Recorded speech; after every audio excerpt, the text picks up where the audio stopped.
Un grand merci à notre frère. Que Dieu l'accompagne et accompagne aussi sa famille. À présent, faisons place à notre frère René Revolis pour l'étude de la parole. Bonne écoute, merci.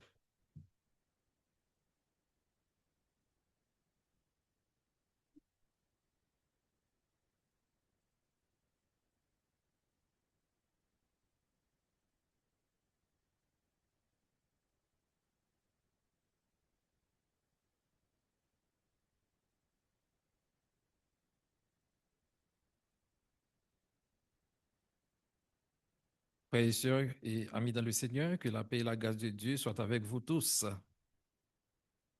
Et nous remercions le Seigneur pour sa grâce infinie, pour son amour si grand. Et nous sommes tout heureux. Et ce matin, dans la présence du Seigneur et en tant que membre de son assemblée, membre de l'Église de Jésus-Christ, et que nous sommes très contents de pouvoir répondre ensemble chaque premier jour de la semaine à ce rendez-vous. Alors, ce matin, c'est un plaisir pour moi personnellement de pouvoir partager la parole, examiner la parole de vie, la parole de Christ qui est esprit et vie. Et, et nous savons l'importance de l'enseignement dans la vie du chrétien, parce que c'est la nourriture qui nourrit les âmes. Et la parole de Dieu, on ne peut pas demander plus que ça. Et c'est pourquoi il faut être bien disposé. Et alors, quand on est venu ici pour étudier la parole de Dieu, pour adorer le Seigneur, la joie doit être dans nos cœurs, parce que c'est lui qui donne la joie. Alors, ce matin, avec la Bible en main, on va examiner euh, quelques versets bibliques, quelques textes bibliques avec leur contexte. Et ce matin, on va parler d'un sujet qui est élémentaire, mais euh, la parole de Dieu, nous savons que c'est une source inépuisable. Et notamment, nous allons lire un texte que tout le monde connaît, même pas besoin de la Bible, du livre, et même le monde. On commence par Jean chapitre 3, le verset 16, et je lis ce texte que nous connaissons couramment. Jean chapitre 3, le verset 16. Car Dieu a tant aimé le monde qu'il a donné son Fils unique afin que quiconque croit en lui ne périsse point, mais qu'il ait la vie éternelle. Alors, ce verset est l'un des versets, l'un des textes bibliques les plus connus de toute la Bible. Pourquoi? Parce que ça a une portée. Jean chapitre 3, le verset 16, nous soulignons, malheureusement, je n'ai pas eu le temps de préparer des diapos pour la projection, mais nous soulignons Dieu a tant aimé.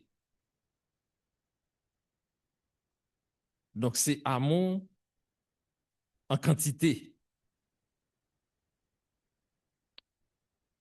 A tant aimé le monde. Deuxième aspect, il a donné. Donc quand on aime, on donne.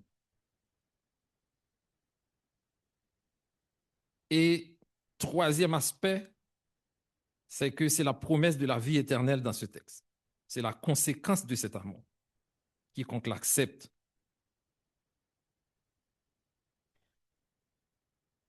Et c'est comme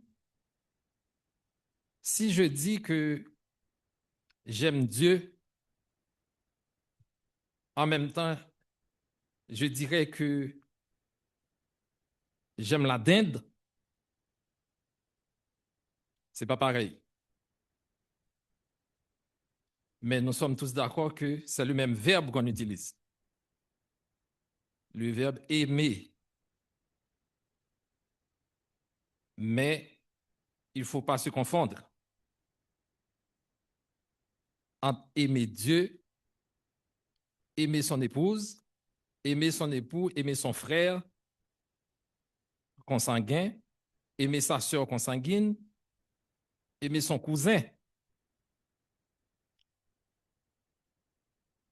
Dieu, en tant qu'être, il est supérieur à tout. D'ailleurs, il est le créateur. Donc, lui, il est l'amour même, et nous allons voir ça dans la Bible, que Dieu est amour. Il l'a prouvé. Comment il a donné cette preuve? Lisons Romains 5, versets 8 à 11. Si quelqu'un trouve ce texte dans sa Bible, Romains chapitre 5, le verset 8 à 11, donc on va chercher comment peut-on savoir que Dieu nous aime effectivement et avec la confirmation qu'il nous aime, et qu'est-ce qu'il a fait pour prouver ça? Romains chapitre 5, le verset 8 à 11.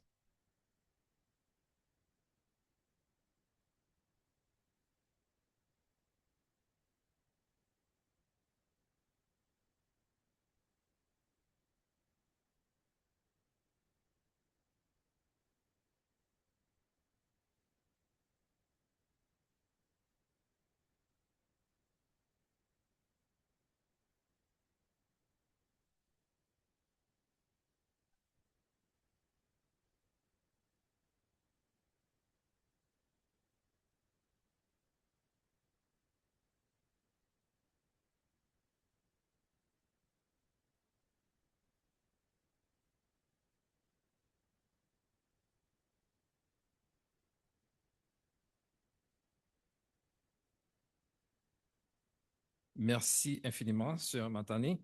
Alors, et dans ce texte, Paul, l'apôtre du Seigneur, nous montre que est-ce que réellement Dieu nous aime? Est-ce que cette question est de mise? Quelqu'un qui ne fait pas encore la paix avec Christ peut se poser la question, mais vous avez dit que Dieu m'aime, ou bien est-ce que Dieu m'aime? Eh bien, la Bible répond en Romains 5, verset 8, Dieu prouve son amour envers nous en ce que lorsque nous étions encore des pécheurs, Christ est mort pour nous. Ça, c'est le texte phare. Donc, ça, c'est une preuve d'amour, pas n'importe lequel. C'est amour divin, amour sincère, amour fidèle.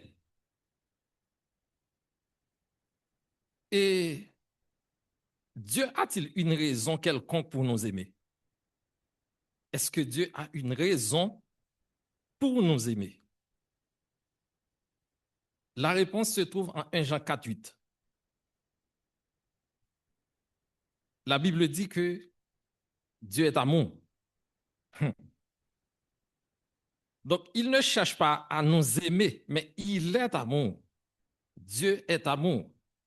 Donc, ce n'est pas comme moi, ce n'est pas comme vous qui cherchez à faire des efforts pour aimer. Parce que quand on voit Dieu, on voit l'amour. L'amour, c'est son essence. C'est l'essence même de Dieu. C'est plus qu'une attribut de lui.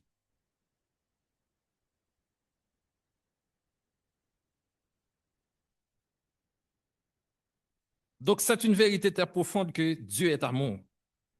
Dieu n'aime pas seulement, mais il est lui-même l'amour. Et dans sa nature, dans son essence, comme je disais tantôt, et son amour emprunte son être et tous les autres attributs, même la colère de Dieu, il y a l'amour dedans. Donc, du fait de cette nature, son amour se manifeste à travers ce qu'il fait, mais surtout pour sa gloire. Donc, glorifier Dieu, c'est la plus noble, ou le plus noble et le plus élevé que quelqu'un peut faire. Il est donc naturel que Dieu lui-même se glorifie. S'il y a quelqu'un qui peut se glorifier, il n'y a pas d'autre que lui et lui seul. Parce qu'il ne cherche pas quelque chose. Dieu est l'être le plus élevé et il mérite toute la gloire.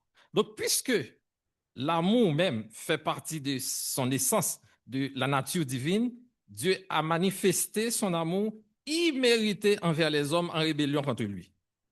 Donc maintenant, est-ce que nous méritons l'amour de Dieu? Pas du tout. Parce que l'homme était rentré en rébellion avec la volonté de Dieu. Donc son amour, l'amour de Dieu, ce n'est pas un amour romantique.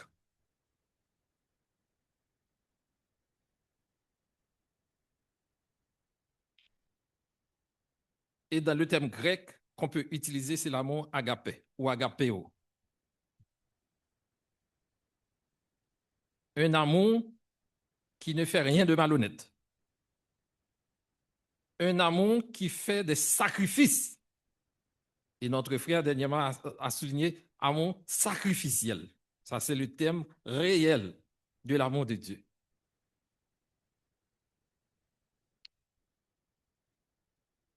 Et ce sacrifice, il a envoyé son Fils unique mourir sur la croix pour payer le prix des péchés humains.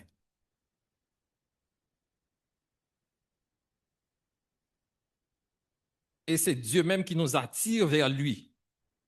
Parce que lui, il est l'essence de l'amour, il est l'amour, mais il nous attire vers lui. Jean chapitre 6, verset 44. Et comment? En pardonnant notre rébellion contre lui-même. Et puisque nous sommes incapables d'aimer comme lui, qu'est-ce qu'il a fait? Il a envoyé son Saint-Esprit en nous. Jean 14, 16 et 17. Afin de nous rendre capables d'aimer comme lui. Parce que naturellement, l'homme naturel est impossible d'aimer comme Dieu. Est dans l'impossibilité d'aimer comme lui-même. Parce que Dieu, c'est l'amour. Et nous avons vu le texte.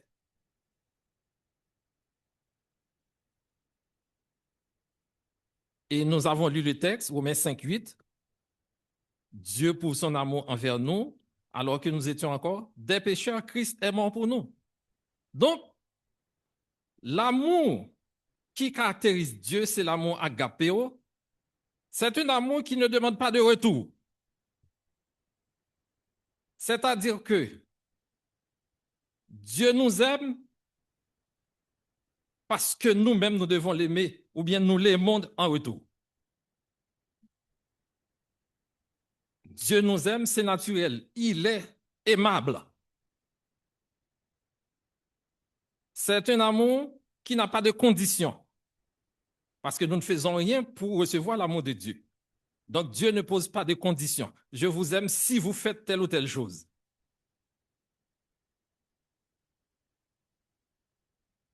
C'est un amour qui n'espère rien en retour.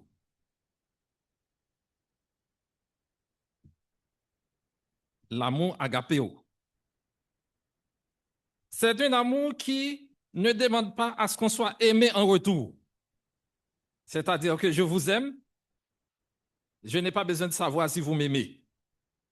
Ça, c'est agapéo. Et ça, c'est l'amour saint et véritable. C'est l'amour divin.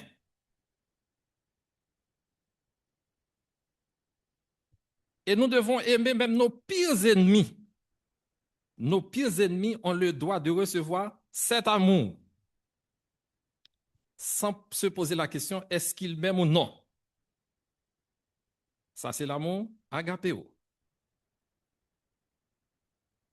La personne aimée n'est pas forcément aimable. On n'a pas besoin à chercher à savoir est-ce que la personne est aimable ou non. Vous voyez? Dans la description de l'amour agapéo, plus qu'on avance, c'est plus qu'on voit que c'est difficile. Et même très. Mais ça, c'est Dieu lui-même qui est comme ça. Et il fait exigence à ses enfants. Dieu ne nous lâche pas comme ça, mais il fait provision pour ça. il donne son Saint-Esprit pour nous aider, parce que nous sommes incapables d'aimer comme lui. Donc, c'est par son esprit que nous pouvons arriver à cela. Aimer quelqu'un qui n'est pas aimable, c'est difficile. Mais est-ce que nous sommes aimables? Non. Mais est-ce que nous sommes aimés par lui? Oui. C'est un amour difficile, c'est un amour saint, un amour parfait. Cet amour est très exigeant. Ce n'est pas un simple sentiment ressenti par quelqu'un pour quelqu'un d'autre.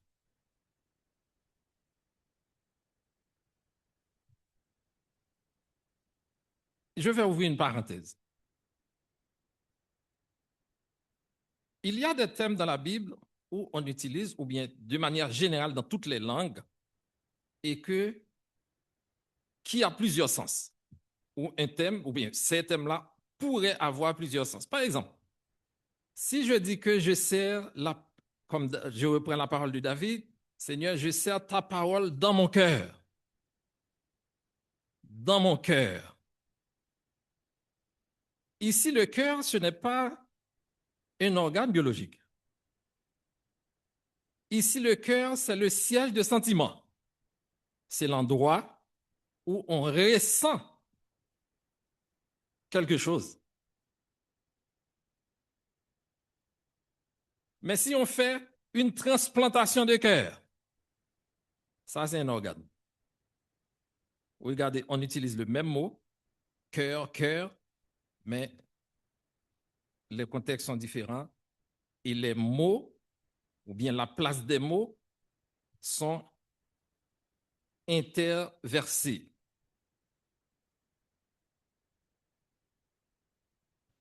Dieu nous aime. Pourquoi nous aimons Dieu nous-mêmes? Est-ce que Dieu est aimable? Maintenant, puisqu'il nous aime, il ne demande rien pour cet amour. Et maintenant, et nous qui recevons l'amour de Dieu. Lisez pour moi, s'il vous plaît, 1 Jean chapitre 4, versets 16 à 21. 1 Jean chapitre 4, versets 16 à 21. Donc, afin de comprendre pourquoi nous devons aimer Dieu, ou bien est-ce que Dieu est-il aimable? 1 Jean chapitre 4, versets 16 à 21. Si quelqu'un le trouve, fais la lecture, s'il vous plaît.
Merci beaucoup, frère Emmanuel.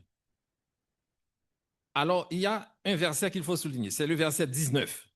1 Jean chapitre 4, verset 19, qui dit que pour nous, nous l'aimons parce qu'il nous a aimés le premier. Ah. Donc, si Dieu n'a aucune raison de nous aimer, si nous ne sommes pas aimables, maintenant, on cherche l'inverse. Est-ce que nous devons aimer Dieu? Est-ce que Dieu est aimable? 1 Jean chapitre 4, verset 19 répond. La Bible nous dit que nous l'aimons parce qu'il nous a aimés le premier. Donc, nous, c'est un retour d'amour que l'on fait à Dieu. Dans l'Ancien Testament, il y a des textes, et même dans le Nouveau Testament, où Jésus a repris certains commandements, notamment 2 commandements fondamentaux. Tu aimes Dieu de tout ton cœur, de toute ton âme et de tout ton esprit. Et ensuite, tu aimes ton prochain comme toi-même. Ça, c'est un commandement d'aimer Dieu. Mais ce commandement ne s'arrête pas là parce que Dieu envoie le signal de l'amour. Donc, la raison pour laquelle nous aimons Dieu, c'est parce qu'il nous a aimés avant, le premier. Et si quelqu'un dit qu'il aime Dieu, qu'il ne voit pas, et qu'il haït son frère,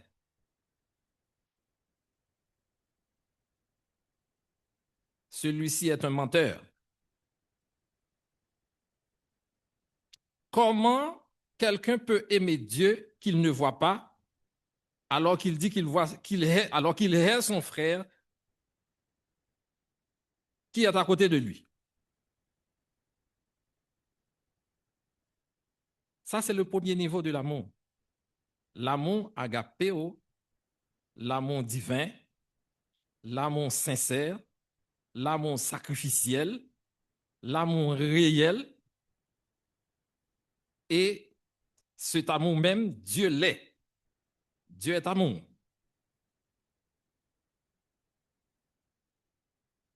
Alors, nous allons passer à un deuxième niveau de l'amour.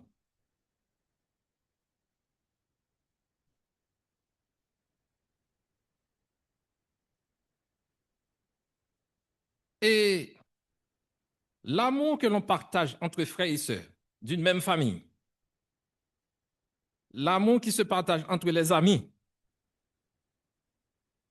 l'amour qui se partage entre les cousins,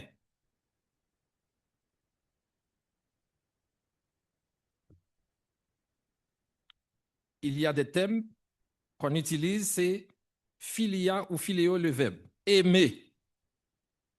Aimer ses amis, aimer son frère consanguin, sa sœur consanguine. Et il y a des sous-catégories. Aimer sa mère, amour maternel, amour paternel, ainsi de suite. Donc, c'est-à-dire que, et ce matin, on veut être très méthodique et pédagogique. Parce que enseigner voudrait dire que chercher à comprendre ou faire comprendre à quelqu'un ce qu'il entend. Parce que, et c'est pourquoi, et un bon matin, j'ai mon deuxième fils qui s'est levé. Mais d'habitude, les enfants se lèvent tôt pour aller à l'école. Et maintenant, il a pris son bain. Moi, je devais aller au bureau ce jour-là. C'est une anecdote.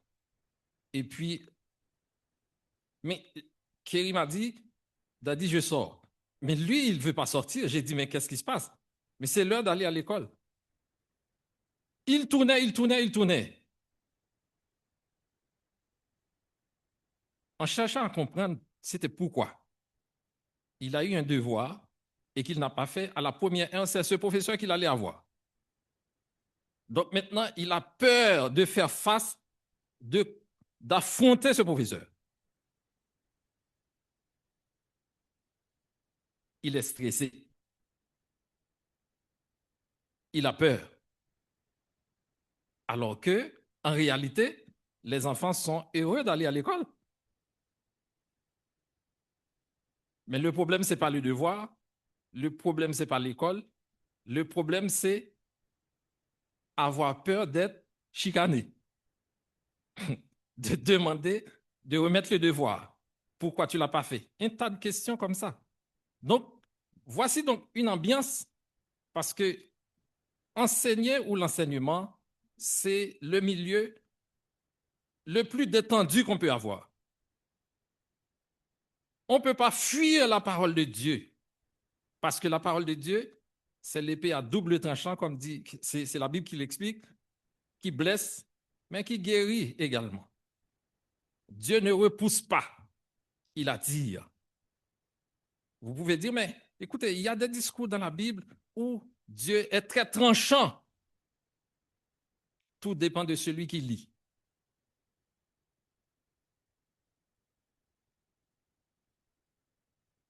Donc, la parole de Dieu, Dieu en tant qu'amour ne peut pas repousser. Il attire. Et c'est pourquoi les enfants de Dieu doivent aimer la parole de Dieu. On devrait voir ce matin tous les membres présents ici. Pour qui ça? Pour étudier la parole. Bon, mis à part des considérations et, événementielles, météorologiques et tant d'autres.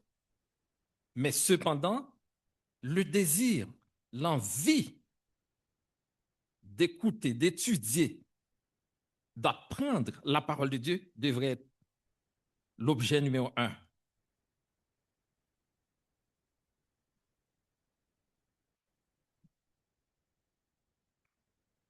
Alors, on est au deuxième niveau, ce qu'on appelle l'amour philia, ou l'amour ou aimer, le verbe philéo. C'est l'amour entre les amis.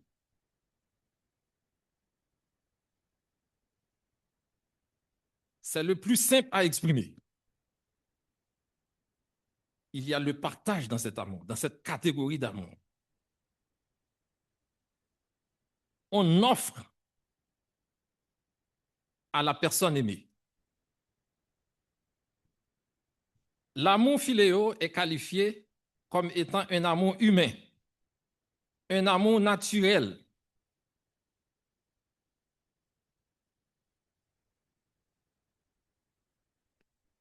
Est-ce que quelqu'un peut trouver Ruth chapitre 1er, versets 16 à 17? S'il vous plaît. Ruth chapitre 1, les versets 16 et 17. Donc, la personne qui trouve ce texte peut lire tout simplement. 8, 1, versets 16 et 17.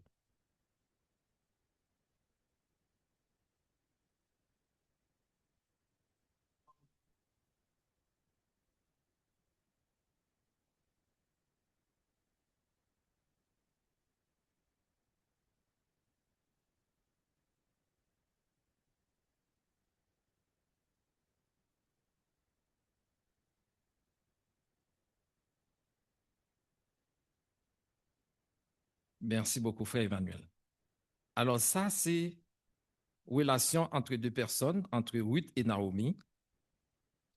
Et nous voyons quelle promesse que Ruth avait fait à Naomi et qui voulait la quitter, séparer d'elle, mais elle veut garder cette relation. 1 Jean chapitre 4, le verset 20, un autre texte, la Bible dit, si quelqu'un dit j'aime Dieu et qu'il haït son frère, un texte que j'ai déjà lu, c'est un menteur, car celui-ci n'aime pas Dieu. Il n'y a pas de plus grand amour que de donner sa vie pour ses amis. C'est Jésus qui l'a dit. Il n'y a pas de plus grand amour que de donner sa vie pour ses amis. Ce texte, si vous le prenez, si vous le lisez textuellement, donner sa vie pour ses amis.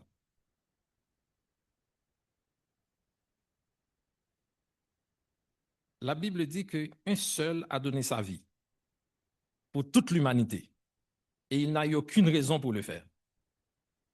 Dieu n'était pas obligé d'envoyer son Fils unique dans le monde pour mourir à ma place, à votre place. Mais il l'a fait parce qu'il est amour lui-même.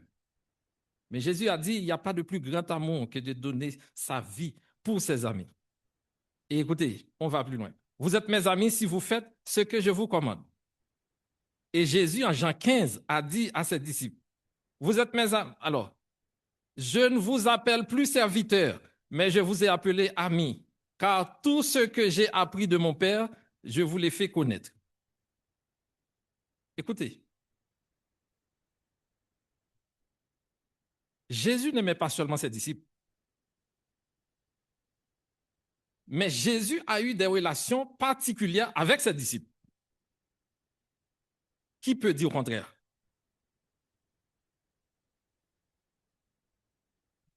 Et cette relation entre Jésus et ses disciples a fait transformer cet amour un peu plus loin en les appelant amis. Une fois, j'ai entendu quelqu'un qui dit, et alors pas ici, pas dans cette salle, mais j'ai mes frères et sœurs, mais je n'ai aucun ami à l'église. Moi, je n'ai pas d'amis à l'église. Est-ce qu'il a raison ou non? Interrogation. Il a dit qu'il a des frères et sœurs en Christ, mais il n'a pas d'amis à l'église. Certainement, il sait de quoi il parle, de quelle amitié qu'il parle.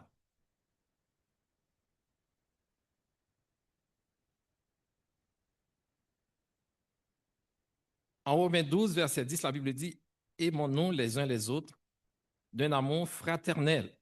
Ayez les uns pour les autres de l'affection et de la considération. Ce n'est pas seulement l'amour à la grande dimension et que oui, je vous aime, mais c'est un amour qui demande d'action.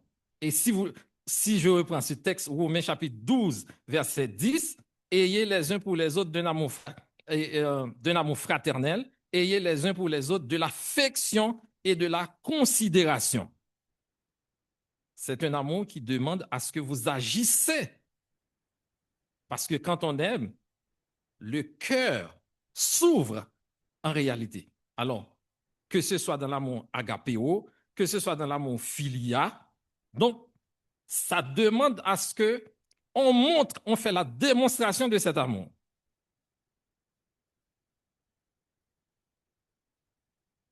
Salomon en Proverbe chapitre 17, le verset 17, écoutez, je lis le texte. L'ami aime en tout temps et dans le malheur, il se montre un frère. Ça, c'est Proverbe chapitre 17, verset 17. L'ami aime en tout temps et dans le malheur, il se montre un frère. Pensez-vous que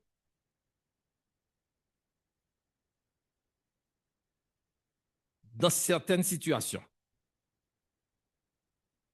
je prends moi comme exemple, mais je pouvais prendre n'importe qui, et que je peux prendre mon téléphone.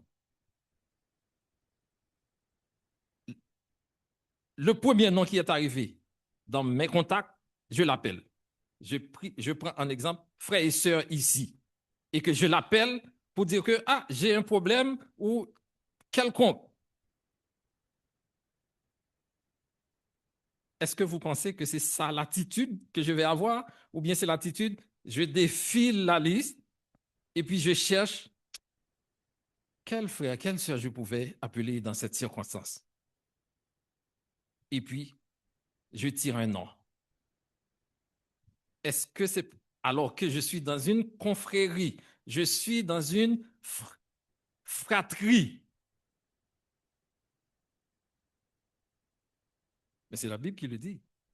Mais en réalité, c'est que la proximité, c'est quelque chose de très important parce que plus vous côtoyez quelqu'un, plus vous lui parlez, etc., ça ne retire pas l'amour agapéo. Mais n'oubliez pas la dimension de cet amour que Dieu lui-même est. On va passer troisième catégorie et puis pour vous écouter.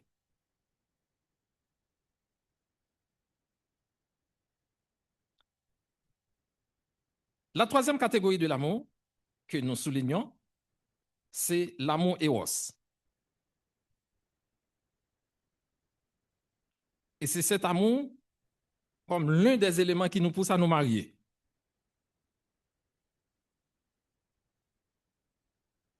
Je suis un homme, je ne peux pas avoir de l'amour dans cette dimension pour un être de même sexe que moi. Ça, c'est la Bible qui me dit ça.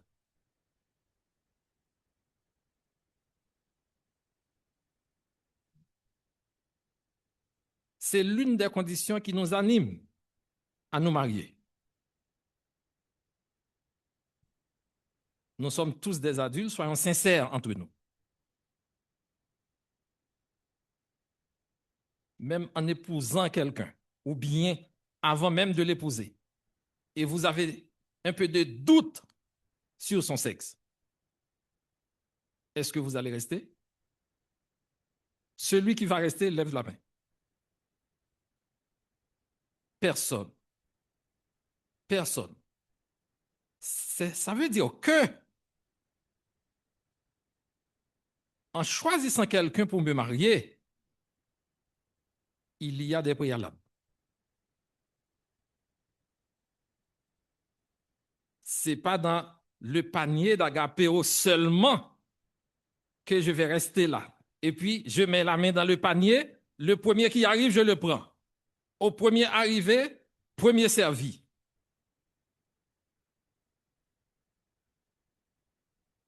Si quelqu'un le dit, ce n'est pas vrai. Et personne ne peut dire, nous sommes la majorité de nous, d'entre nous ici, nous sommes mariés. Et si on nous demanderait, quand vous avez rencontré votre conjoint, comment ça a été? Vous allez voir que dans la majorité des cas, il y aura des ressemblances. Vous savez pourquoi? Parce que si quelqu'un cherche quelqu'un d'autre, un être, pour se marier sans condition, c'est faux, archi faux. Chacun n'a pas toujours la même raison. L'amour, c'est un sentiment qui nous pousse, l'amour éros. Alors que l'amour agapéo, c'est plus qu'un sentiment.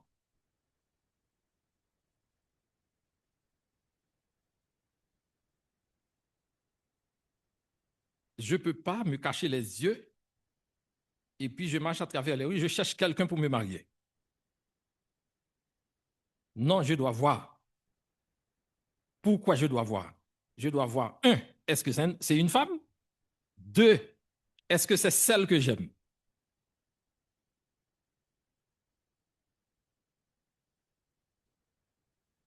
Je ne sais pas s'il y a des sociétés ou bien des cultures où c'est la femme qui cherche un homme.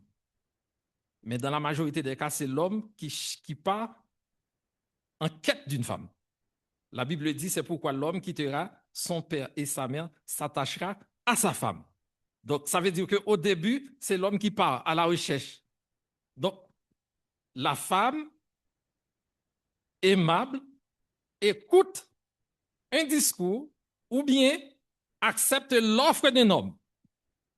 Mais ça, nous ne sommes pas des enfants, nous sommes tous d'accord, c'est comme ça.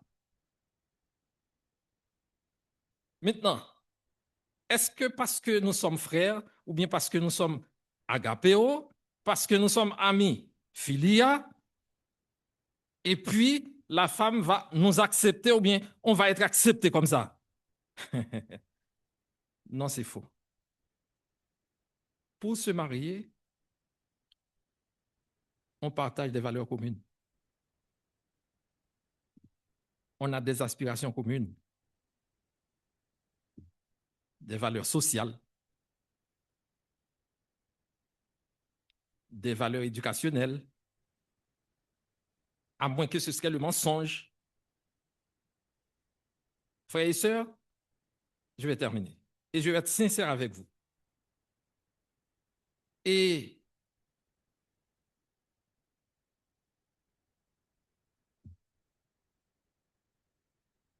vous et moi, on a été à l'école. Moi, j'étais à l'école, l'université, etc. Au fur et à mesure, je monte comme jeune, j'ai cherché à savoir où est-ce que je vais trouver mon âme sœur. Alors que je suis né dans un quartier, j'ai grandi là, au fur et à mesure, mes regards ne se tournent pas vers mon quartier. Parce que j'ai commencé à côtoyer d'autres jeunes filles à l'université, au bureau, tout en étant chrétien. Alors, vous pensez que, je vais dire une vérité, peut-être que qui peut ne pas être pareil pour vous, si la sincérité est là, vous pensez que moi, frère Evolus, sincèrement, je n'allais pas épouser quelqu'un qui ne répondait pas à ce que je pensais avoir. Qui peut dire au contraire? Qui peut dire au contraire? Donc, c'est-à-dire que l'amour éros pour se marier. Alors, l'amour éros, il faut dire que pour les enfants de Dieu, ça se pratique dans le mariage, parce que la Bible interdit les relations sexuelles avant le mariage. Mais qu'est-ce qu'on voit dans cette société? Dans cette société, est-ce que la Bible interdit les relations sexuelles avant le mariage? Et question, est-ce que ça c'est pour l'Église ou bien ça c'est pour tout le monde?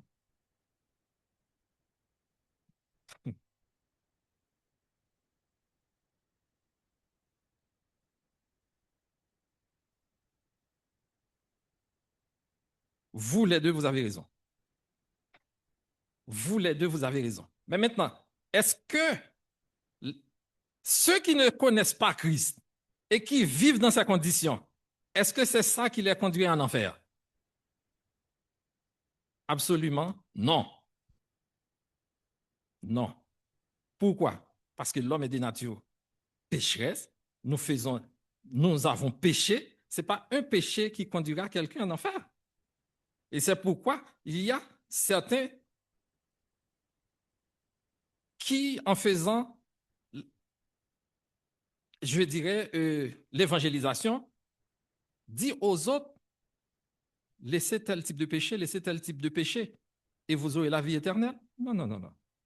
C'est pas ça. Mais maintenant, revenons à nous-mêmes comme chrétiens. De nos jours, qu'est-ce qu'on voit chez les jeunes? Dans la majorité des cas, surtout au Québec, ce qu'on voit. Lorsque deux jeunes se rencontrent, la première chose, ils veulent vivre ensemble. Est-ce qu'un chrétien peut faire ça? Et si vous avez quelqu'un d'autre qui vous proposerait ça, qu'est-ce que vous faites? Vous restez ou vous partez? Si vous êtes sincère à votre Dieu, vous partez. Parce que la Bible interdit les relations sexuelles avant le mariage. Jésus a dit, si vous m'aimez, gardez mes commandements. Est-ce que si vous partez, vous avez blessé son cœur? Question.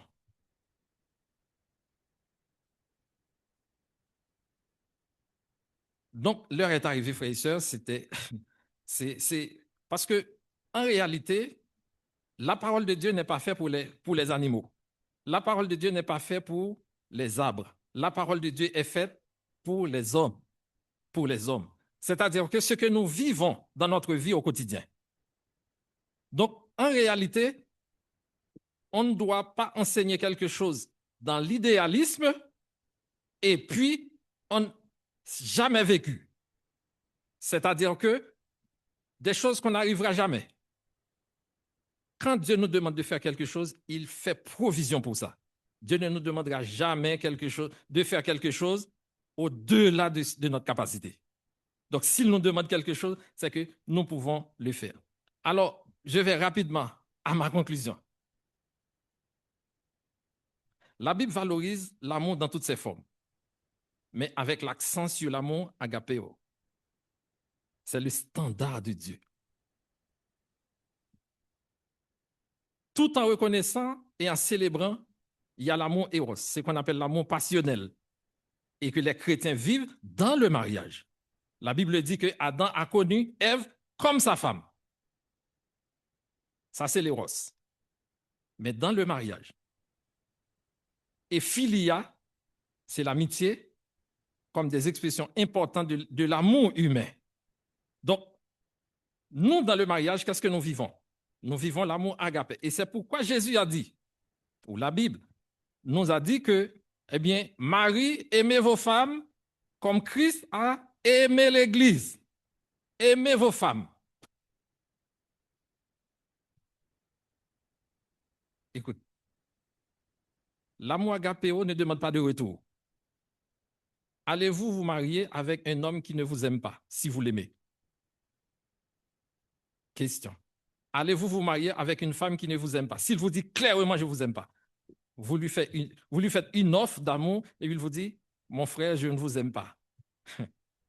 Est-ce que le mariage est possible? Non. Le mariage n'est pas possible. Et même devant le célébrant, même devant le célébrant, quelqu'un, l'un des futurs mariés, s'il donne une réponse négative de son consentement, carrément la cérémonie s'arrête. Ça, c'est clair. La cérémonie s'arrête immédiatement parce que l'un des futurs mariés a dit non, je ne consens pas à ça. Je vous remercie pour le temps passé ensemble. Et si vous avez une ou deux questions, je peux prendre rapidement. Oui, mon jeune, parlez un peu plus fort.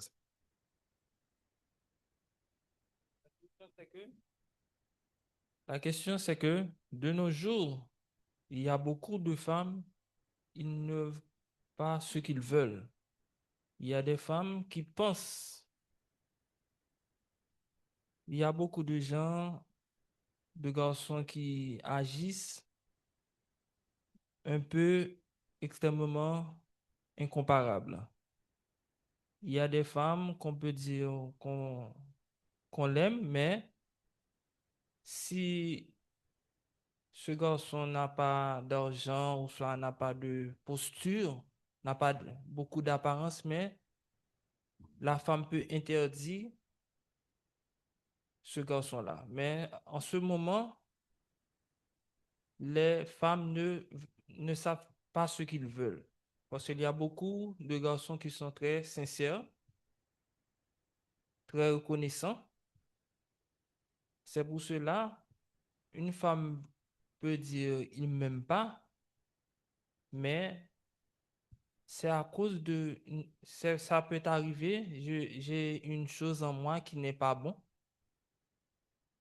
C'est pour cela la femme peut me dire qu'ils ne me veulent pas. Très bien. Merci beaucoup. Deuxième question. Vous avez dit tout à l'heure, je ne me rappelle pas encore, du pécheur. Eh bien, bon, en attendant que vous réfléchissez, Ok. on va, parce que l'heure nous presse complètement. Et Ouais, Wallace, bonjour, merci. Oui. Merci. Bonjour à l'église également. Et ma question est la suivante. Nous sommes tous d'accord que la Bible nous dit que le mariage se fait entre deux sexes différents. Maintenant, quand deux personnes de même sexe s'attirent, par quoi ils se sont attirés? Est-ce l'amour ou non? Et ma deuxième question, d'après vous, quelle serait la différence entre l'amour et la pitié? c'est de belles questions. Et sincèrement, je n'ai pas le temps de vous répondre, mais je vais vous répondre à deux. Je vais vous répondre à deux. Je vais faire un débat avec vous à deux. Excusez-moi, parce que le temps est arrivé malheureusement. Donc, c'est ça. On va prier et on met fin. Donc, excusez-moi pour le temps, mais certainement, je vais vous revenir là-dessus. Notre Père céleste en Jésus-Christ, nous te remercions pour ton nom ineffable, pour ta grâce infinie. Merci parce que tu donnes la parole qui est esprit et vie. Tu donnes ta parole, tu la laisses à notre disposition et qui nous conduit dans toute la vérité, car ta parole, c'est la vérité. Ouvre nos yeux spirituels, ouvre nos cœurs pour que nous puissions la recevoir avec amour, mais que cette parole fasse son chemin en nous, parce que c'est elle qui blesse, mais c'est aussi elle qui nous guérit. Nous te remettons le culte. Merci beaucoup de ce que nos frères et sœurs ont étudié avec nous. Dispose nos cœurs pour le culte et reçois tout ce que nous allons t'offrir comme adoration. Dans le nom de Jésus que nous t'avons ainsi prié. Amen.